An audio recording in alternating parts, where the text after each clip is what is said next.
Hi friends, kitchen queen ಚಾನೆಲ್ಗೆ ಸ್ವಾಗತ. ಇವತ್ತು ನಿಮಗೆ ಬೆಂಡಿ ಕುರ್ಕುರೆ ಹೇಗೆ ಮಾಡೋದು ಅಂತ ಹೇಳಿಕೊಡ್ತಾ ಇದ್ದೀನಿ. ಮೊದಲು ಬೆಂಡಿಕಾಯನ್ನು ಚೆನ್ನಾಗಿ ತೊಳೆದುಕೊಂಡು ಒರೆಸಿಕೊಂಡು ತೆಗೆದುಕೊಳ್ಳಬೇಕು.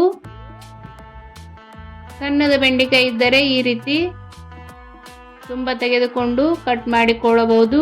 ದೊಡ್ಡದು ಬೆಂಡಿಕಾಯಿ ಇದ್ದರೆ ಅದರಲ್ಲಿ 2 ಪೀಸ್ಗಳನ್ನಾಗಿ ಮಾಡಿ ಕಟ್ ಮಾಡಿಕೊಳ್ಳಿರಿ. ಇದರ ಬೀಜನ್ನು ಚೆನ್ನಾಗಿ ತೆಗೆದುಕೊಳ್ಳಬೇಕು.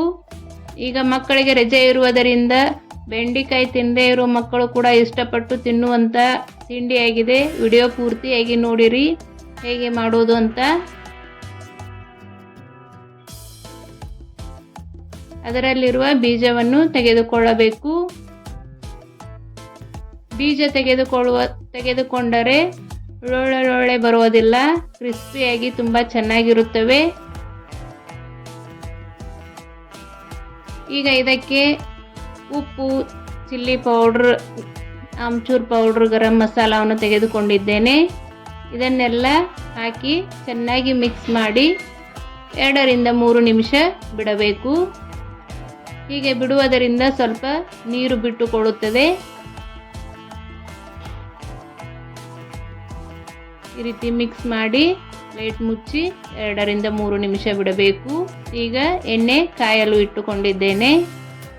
ಎಣ್ಣೆ ಕಾಯುವಷ್ಟರಲ್ಲಿ ಇದಕ್ಕೆ ಕಡಲೆ ಹಿಟ್ಟು 2 ರಿಂದ 3 ಸ್ಪೂನ್, 2 ಸ್ಪೂನ್ ಅಕ್ಕಿ ಹಿಟ್ಟನ್ನು ಹಾಕಿಕೊಂಡು ಚೆನ್ನಾಗಿ ಮಿಕ್ಸ್ ಮಾಡಿಕೊಳ್ಳಬೇಕು. ಈ ಹಿಟ್ಟು ಆ ಬೆಂಡೆಕಾಯಿಗೆ ಚೆನ್ನಾಗಿ ಅಂಟಿಕೊಳ್ಳಬೇಕು.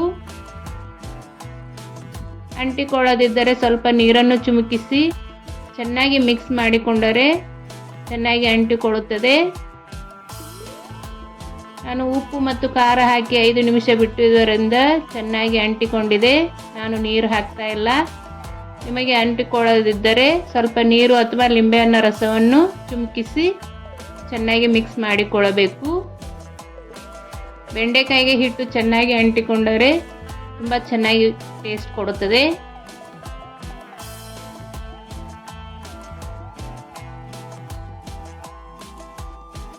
ಎಣ್ಣೆ ಕಾಯ್ದಿರಬೇಕು, ಸ್ವಲ್ಪ ಜಾಸ್ತಿನೇ ಕಾಯ್ದಿರಬೇಕು, ಅಂದರೆ ಕ್ರಿಸ್ಪಿಯಾಗಿ ಚೆನ್ನಾಗಿ ಬರುತ್ತದೆ.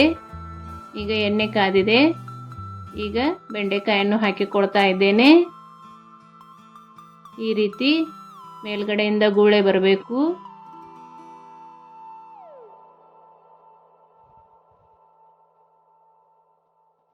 ಈಗ ಗ್ಯಾಸ್ ಫ್ಲೇಮ್ ಮೀಡಿಯಂ ಇಟ್ಟುಕೊಂಡು ಚೆನ್ನಾಗಿ ಫ್ರೈ ಮಾಡಿಕೊಳ್ಳಬೇಕು. 2 ರಿಂದ 3 ನಿಮಿಷ ಚೆನ್ನಾಗಿ ಫ್ರೈ ಮಾಡಿಕೊಳ್ಳುವುದರಿಂದ ಕುರುಕುರುವಾಗಿ ಚೆನ್ನಾಗಿ ಬರುತ್ತದೆ. ನಾನು ಮಾಡುವ ಅಡುಗೆಗಳು ನಿಮಗೆ ಇಷ್ಟವಾದಲ್ಲಿ ನಮ್ಮ ಚಾನೆಲನ್ನು ಸಬ್ಸ್ಕ್ರೈಬ್ ಮಾಡಿ, ಶೇರ್ ಮಾಡಿ, ಲೈಕ್ ಮಾಡಿರಿ. ಇನ್ನೂ ಯಾವ ರೀತಿಯ ಅಡುಗೆಗಳು ಬೇಕು ಅಂತ ಕಮೆಂಟ್ ಮಾಡಿರಿ.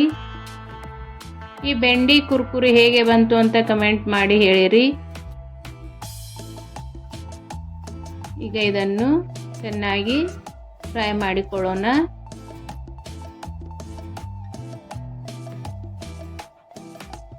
ಹಾಕಿದ ಕೂಡಲೇ ಸ್ಪೂನ್ನಿಂದ ಇದನ್ನು ಮಾಡಬಾರದು. ಸ್ವಲ್ಪ ಟೈಮ್ ಬಿಟ್ಟ ನಂತರ ಸ್ಪೂನ್ನಿಂದ ಹೊಳಿಸಿ ಹಾಕಿಕೊಳ್ಳಬೇಕು. ಈ ರೀತಿ ಚೆನ್ನಾಗಿ ಫ್ರೈ ಮಾಡಿಕೊಂಡರೆ ಕ್ರಿಸ್ಪಿಯಾಗಿ ಕುರುಕುರು ಚೆನ್ನಾಗಿ ಬರುತ್ತವೆ.